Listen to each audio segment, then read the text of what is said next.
안녕하세요. 요즘 하루가 다르게 자라는 딸을 보는 재미로 사는 40줄에 접어든 아저씨입니다. 저에게는 사랑스러운 딸과 아내가 있는데요. 마음씨 고운 아내를 닮았는지 제 딸도 그런 아내를 쏙 빼닮아 육아 전쟁이라는 말이 뭔지도 모르고 살고 있습니다. 아내와 저는 조금 늦은 나이에 만나 결혼을 했는데요. 아내를 처음 만난 건 보육원 봉사에서입니다. 처음 아내를 보았을 때 아이들에게 환히 웃어주는 모습을 보고 첫눈에 반했었죠. 하지만 워낙에 내성적인 성격이라 먼저 다가가지 못하고 있었습니다. 그런데 어느 날 보육원 창고에서 물건을 정리하고 있었는데 아이들이 장난을 친다고 밖에서 문을 잠가버려서 그곳에 갇힌 적이 있었어요. 그렇게 1시간이 넘도록 갇혀 있었는데 밖에서 나는 인기척에 문을 열어달라고 소리를 지르자 황급하게 문을 열어준 사람이 바로 제 아내였습니다. 아내도 어리둥절하여 어쩌다 창고에 갇힌 거냐며 저를 걱정해 주었고 늘 아이들에게 화 한 번 내지 않고 웃어주던 분이 처음으로 단호하게 아이들을 꾸짖는 모습을 보며 한 번 더 반해버렸습니다.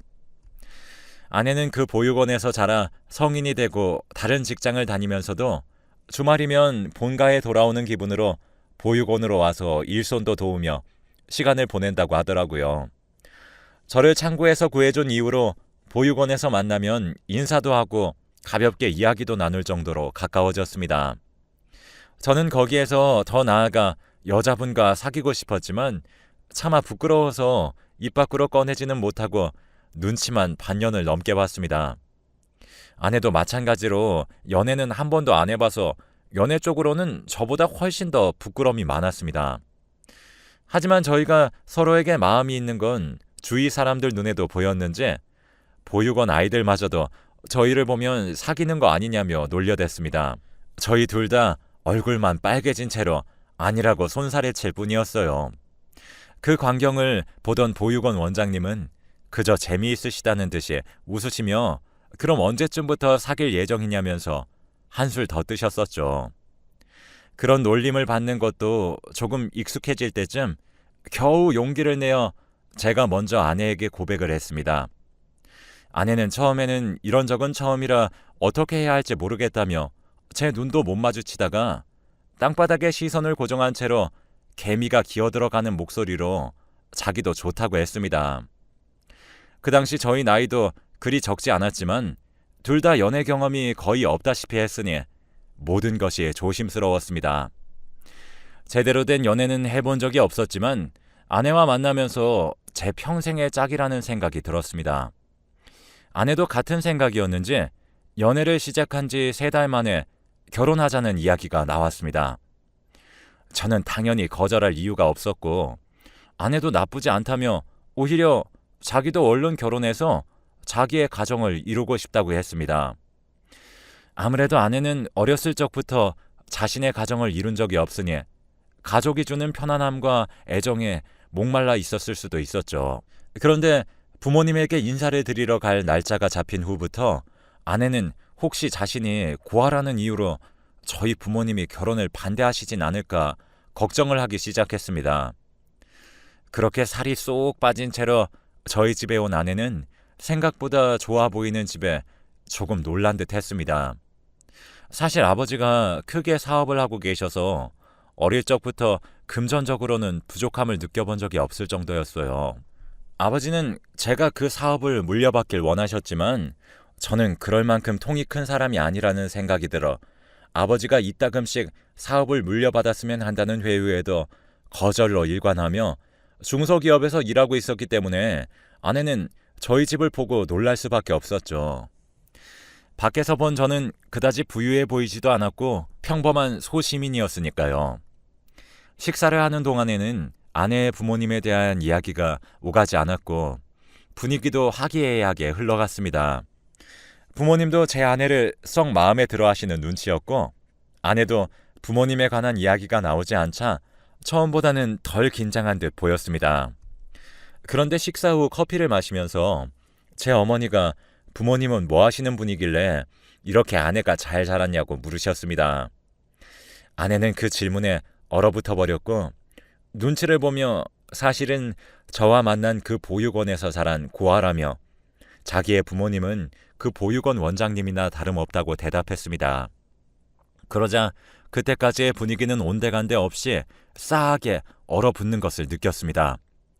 아버지는 그나마 전과의 표정과 변화 없이 그러냐며 그래도 올곧게 자란 것 같으니 그걸로 되었다며 화제를 돌리셨습니다. 어머니는 표정이 싸하게 굳은 채셨지만요. 아내가 돌아가고 그날 저녁에는 오랜만에 집이 시끄러워졌습니다. 아버지는 아내가 부모님이 안 계신 건 상관없다고 하셨지만 어머니는 계속 그래도 우리 집안이 어떤 집안인데 근본도 모르는 애를 들일 수는 없다며 아버지를 설득하셨습니다. 중간중간에 저에게 어디서 저런 애를 데려온 거냐며 타박하는 것도 잊지 않으셨어요. 그래도 나중에 사업을 생각하면 도움이 되는 사람을 아내로 맞아야 하지 않겠냐면서요. 저는 그런 소리 하지 말라면서 저에게 과분한 사람이라고 몇 번을 말했지만 어머니는 이미 제 이야기를 들을 생각이 없어 보이셨습니다. 아버지도 부모님이 안 계신 건 중요하지 않다고 말씀은 하셨지만 썩 마음에 들지도 않아 하시는 눈치셨어요. 그 후로 아내를 다시 데려오라는 말도 결혼을 허락한다는 말씀도 하지 않으신 채로 한 달이 흐지부지 지났습니다. 그러던 어느 날 갑자기 아버지가 저를 서재로 부르셨어요. 그러더니 다시 한번 제 아내를 만나보겠다고 데려오라고 하셨습니다. 지금까지 한 번 안 된다고 하시면 늘 그 결정을 바꾸신 적이 없으셨던 분이 마음을 돌리신 것 같아 조금 놀라서 되물었더니 제 아내가 자란 보육원을 통해서 아내가 어떻게 자랐는지 어떤 사람인지 여기저기 알아보셨더라고요. 아무래도 제가 처음으로 데려온 여자인데 무작정 반대하는 것도 아버지 입장에서는 마음이 불편했던 거였죠. 이리저리 들리는 이야기들이 다 좋은 이야기뿐이니 아버지도 한 번쯤은 더 만나보고 판단하자 생각하셨던 것이었습니다. 이 소식을 아내에게 전하자 아내는 안도의 한숨을 내쉬었습니다. 그리고 다시 아내를 만났을 때 아버지도 아내의 배경보다 그 자체만으로만 보려 노력하시는 것이 눈에 보였습니다. 그 만남 이후 아버지는 결혼을 허락하셨습니다. 그 소식을 들은 어머니는 무슨 말도 안 되는 소리냐며 절대 안 된다면서 저보고 정신 차리라며 화를 내셨지만 아버지가 이미 한 번 결정한 일에다 아버지도 더 이상 반대하지 말라고 단단히 못을 박으시니 어머니도 결국엔 포기하고 제 마음대로 하라고 하셨습니다. 그 후로 모든 것이 순식간이었습니다.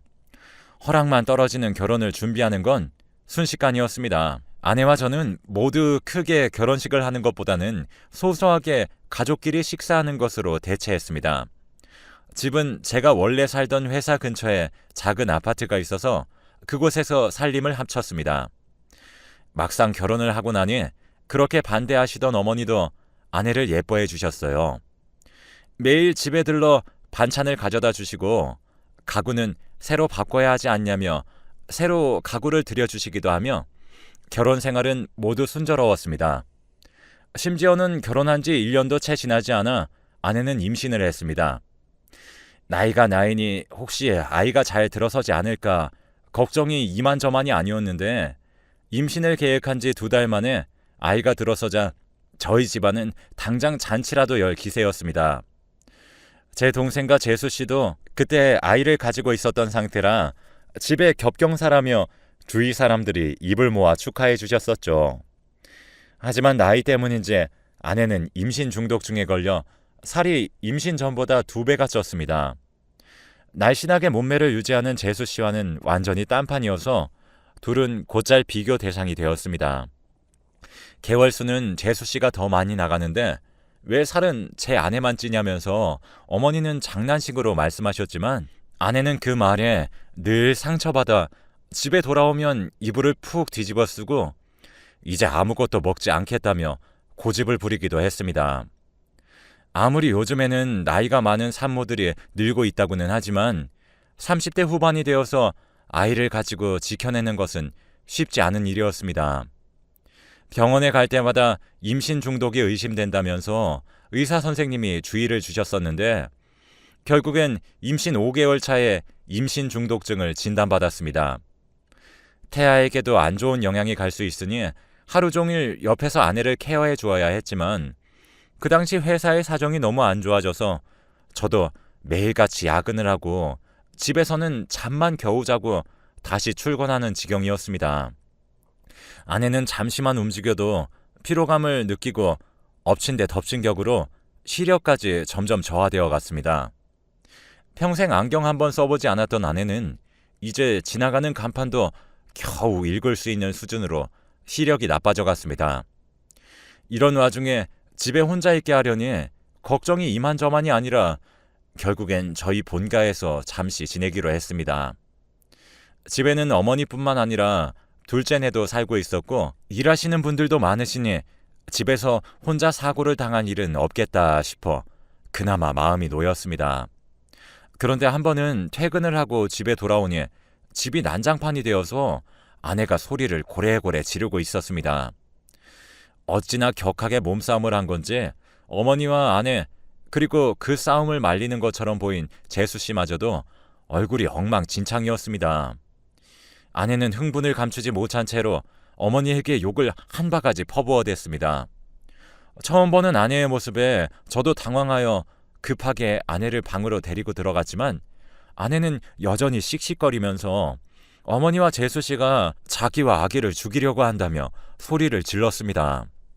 저는 일단 임신을 한 아내가 너무 흥분을 하면 좋지 않을 거란 생각에 아내를 진정시키려고 일단 원래 저희가 살던 집으로 왔습니다.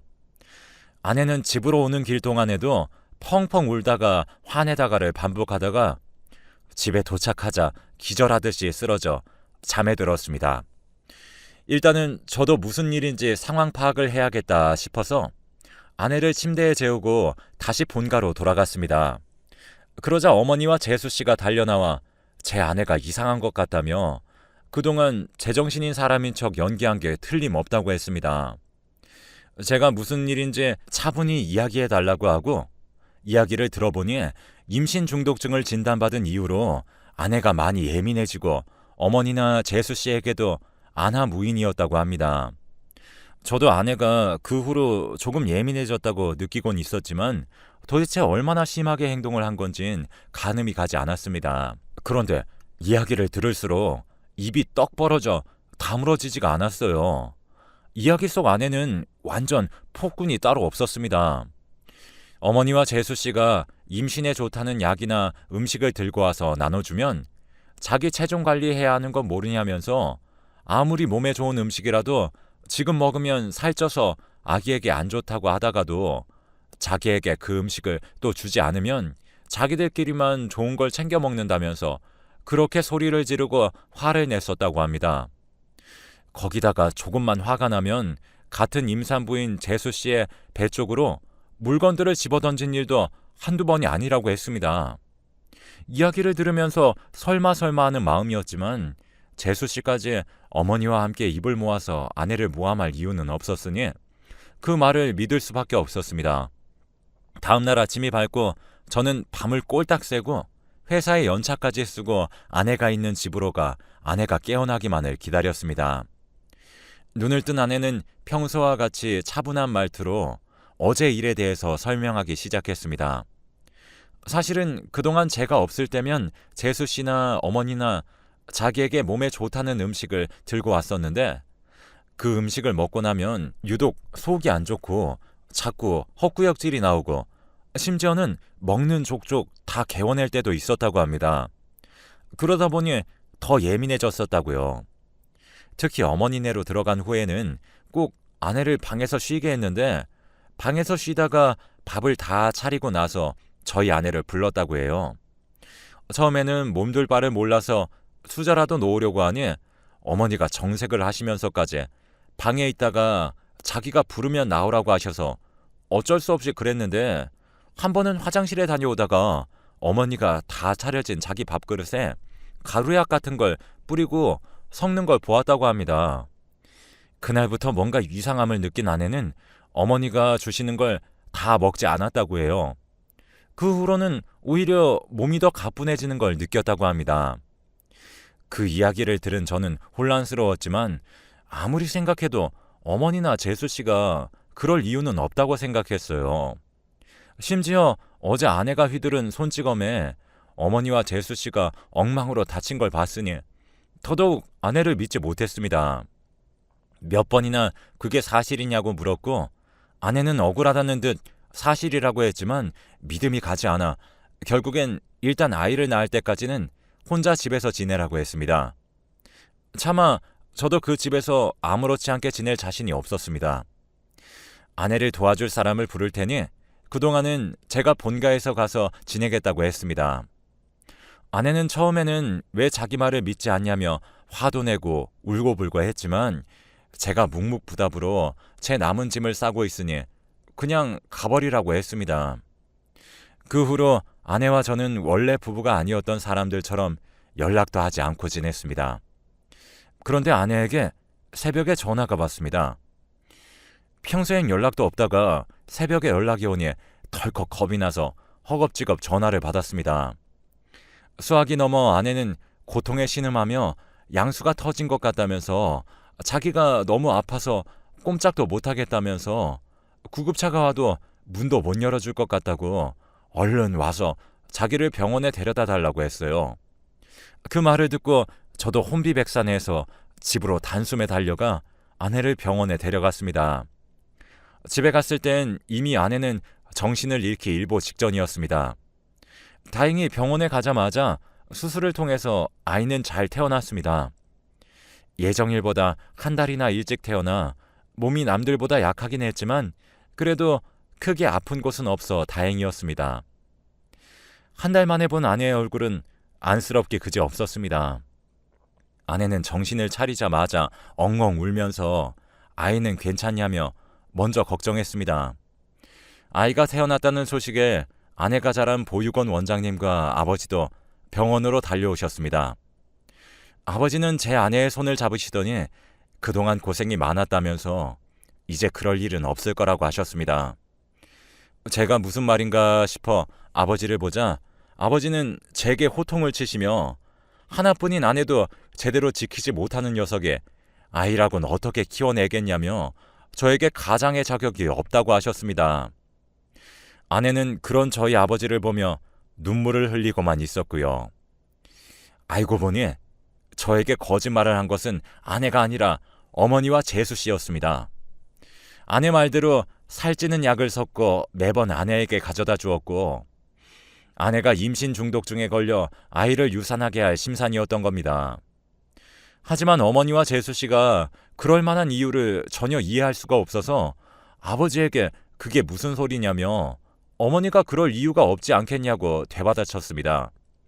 그러자 아버지가 모든 걸 이야기해 주었습니다. 사실 제 어머니가 친어머니가 아니라고요. 저를 낳아주신 친모는 워낙에 몸이 약해서 저를 낳고 시름시름 앓으시다가 제가 두 돌이 되기도 전에 돌아가셨고 지금의 어머니는 제가 5살 때 재혼을 한 새어머니라는 사실을요. 어머니 입장에서는 친자식이 아닌 제가 회사를 물려받는 것보다 자기의 핏줄인 둘째가 회사를 물려받았으면 했었겠죠. 재수 씨도 그건 마찬가지였고요. 그런데 제 아내가 아버지에게 이쁨 받는 것 같아 보이자 괜히 아버지가 다시 저에게 회사를 물려받으라고 할까 불안해하는 것이 다 티가 났다고 합니다. 집에서 일하는 사람들끼리도 어머니와 재수 씨가 욕심이 덕지덕지 붙었다며 수군거리는 것을 아버지는 다 알고 계셨다고 해요. 하지만 그렇게 약까지 써가면서 제 아내를 괴롭히는 것까지는 눈치채지 못하셨다고 합니다. 집에서 한바탕 했던 그날 밤 아버지가 집에서 있었던 일을 들으시곤 먼저 제 아내에게 연락해서 미안하다며 새어머니와 둘째네를 쫓아낼 테니 조금만 기다려달라고 하셨다고 합니다. 그 이후로 아버지는 집안에서 일하는 사람들을 시켜 어머니와 재수 씨가 그동안 제 아내에게 먹인 약들을 알아내고 증거를 모으라고 했습니다. 그 이야기를 듣자 저는 남편이라는 사람이 무슨 짓을 한 건지 아내에게 차마 고개를 들 수가 없었습니다. 점점 숙여져가는 제 고개를 본 아내는 먼저 지금이라도 알았으니 다행이라며 이제 한 아이의 아빠니 다시는 그런 실수하지 않으면 된다고 너그럽게 용서해 주었습니다. 그런 아내에게 너무 고맙고도 미안할 따름이었어요. 한참을 이야기하던 중 새어머니와 둘째네가 뻔뻔스럽게 병실 안으로 들어왔습니다. 세 사람이 들어오자 분위기가 싸하게 식은 것을 느낀 것인지 분위기가 왜 이러냐며 제 아내에게 수고했다면서 아무렇지도 않게 인사를 건네는 동생을 보니 화가 부글부글 끓어올랐습니다. 그런데 지금까지 한마디도 하지 않으시던 보육원 원장님이 어머니의 얼굴을 확인하더니 화들짝 놀라셨습니다. 어머니는 시선을 느끼고 고개를 돌리다가 원장님과 눈이 마주친 후 그 자리에서 얼어붙었습니다. 먼저 입을 뗀 것은 원장님이었습니다. 혹시 30년 전에 자기를 만난 적 있지 않냐면서요. 어머니는 말을 더듬으면서 자기는 기억이 나지 않는다고 대답을 피했습니다. 그런데 원장님은 곰곰이 생각하시더니 제 아내를 보육원에 데려왔던 분 아니냐며 확신에 찬 말투로 어머니에게 되물었습니다. 그러자 어머니도 제 아내를 보며 무슨 소리냐며 그럼 제 아내가 자기 딸이냐면서 소리치고선 입을 틀어 막았습니다. 아내는 어리둥절하여 도대체 무슨 소린지 상황 파악도 제대로 하지 못했고 원장님이 지금까지 자기 딸인 줄도 모르고 그렇게 괴롭힌 거냐며 어이가 없다는 듯이 어머니를 바라보았습니다. 어머니는 그 자리에서 다리에 힘이 풀렸는지 주저앉아서 아내를 바라보며 정신을 못 차린 채로 그럴 리가 없다는 말만 웅얼거릴 뿐이었습니다.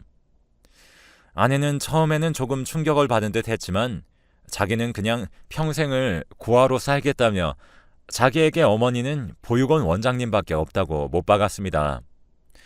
그제야 어머니는 정신을 차렸는지 미안하다며 몰랐다면서 보고 싶었다고 아내에게 달려들었지만 저에게 순식간에 제지되었습니다. 아버지는 한숨을 푹 내쉬시며 어떻게 할지는 제 아내에게 전적으로 맡긴다고 하셨고 아내는 마음 같아서는 감옥에 넣어버리고 싶지만 그럴 필요도 없이 이미 저 바다 끝에서 사는 사람인 듯하니 그냥 다시는 안 보고 살고 싶다 했습니다. 아버지는 아내의 뜻에 따라 그렇게 하자며 둘째를 호적에서 파버리고 어머니였던 사람은 다시는 저희 눈에 띄지 않는 조건으로 고소를 하지 않겠다고 겁을 주어 내쫓아버렸다고 합니다. 그 이후로 2년이 지나 저희 딸이 두 돌이 되었습니다. 그동안 아버지와 저희 가족은 일주일에 한두 번은 함께 저녁 식사를 하면서 행복하게 일상을 보내고 있습니다. 아내는 이런 가정을 가져본 것이 처음이라 너무 소중하다면서 행복해합니다. 저도 그런 아내를 보고 있으면 절로 웃음이 납니다. 이렇게 행복하기까지 우여곡절이 많았지만 결국엔 나쁜 짓을 하면 다 드러나서 벌을 받더라고요. 여러분들도 행복하게 사세요.